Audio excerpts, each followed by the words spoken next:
ते झी24 उघडकीस आणलेल्या या जमीन गैरव्यवहार प्रकरणात खुलासा करण्यासाठी अजित पवारांनी अमित शहांची भेट घेतली असा दावा अंबादास दानवे यांनी केलाय। हे जमीन प्रकरण दिल्लीपर्यंत गेल्याचं दानवेंनी म्हटलंय। अजित पवार अमित शहांना काही निवडणुकीच्या शुभेच्छा द्यायला गेले नव्हते। भेट काही एका दिवसात लगे बिहारचा निवडणूक लागली ना अमित शहा अजित पवारांना भेटणार आहे असं नाहीये। भेट पूर्वनियोजितच असेल। जे पार्थ पवाराचं प्रकरण आहे हे पूर्ण देश पातळीवर गेलेलं आहे।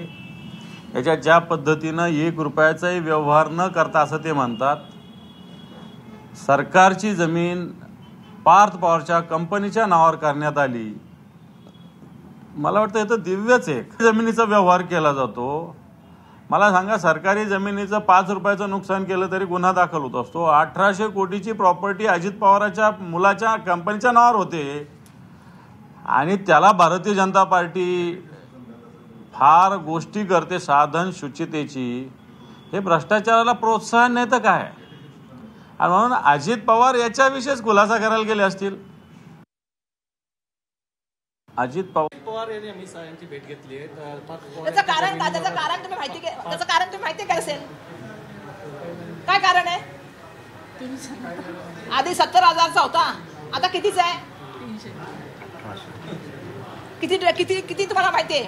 आता ते रजिस्टरला दोष द्यायला लागलेत की रजिस्टर कसं केला? आणि मुलाला पण काहीतरी दोष द्या। आणि मला सरकारला सांगणं आहे की काय चाललंय हे? या तुमच्या घरच्या जमिनी नाही आहेत, या तुम्ही लोकांना वाटत चाललायत। तर अजित पवारांनी दिल्लीमध्ये अमित शहांची भेट घेतली, त्यावर विविध राजकीय प्रतिक्रिया आता उमटू लागलेल्या आहेत। यावर सामाजिक कार्यकर्त्या अंजली दमानिया यांनी ही प्रतिक्रिया दिली आहे, पाहूया।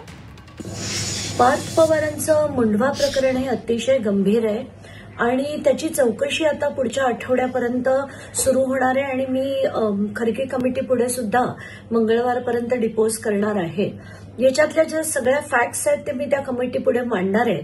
मला काल असं कळलं की अजित पवार दिल्लीला जाऊन त्यांनी अमित शहांकडे त्यांची विनवणी वगैरे करण्याचे प्रयत्न केले असतील, पण यावेळेस मात्र जर हे प्रकरण दाबलं गेलं, जसं त्यांचं मागचं जरंदेश्वर असो, शिखर बँकेचा घोटाळा असो किंवा सिंचन घोटाळा असो, हे जर आता पुन्हा दाबण्याचा प्रयत्न केला ना, तर मला ईडीच्या विरोधातच आपल्याला आता पिटिशन, ईडी आणि अमित शहा यांच्या विरोधातच पिटिशन दाखल करावं लागेल। कारण हे जे सगळं चाललंय ना, हे अतिशय खालच्या दर्जाचं राजकारण चाललंय। शिक्षा ही सगळ्यांना समान झाली पाहिजे, याच्यातनं कोणाचाही बचाव करता कामा नये।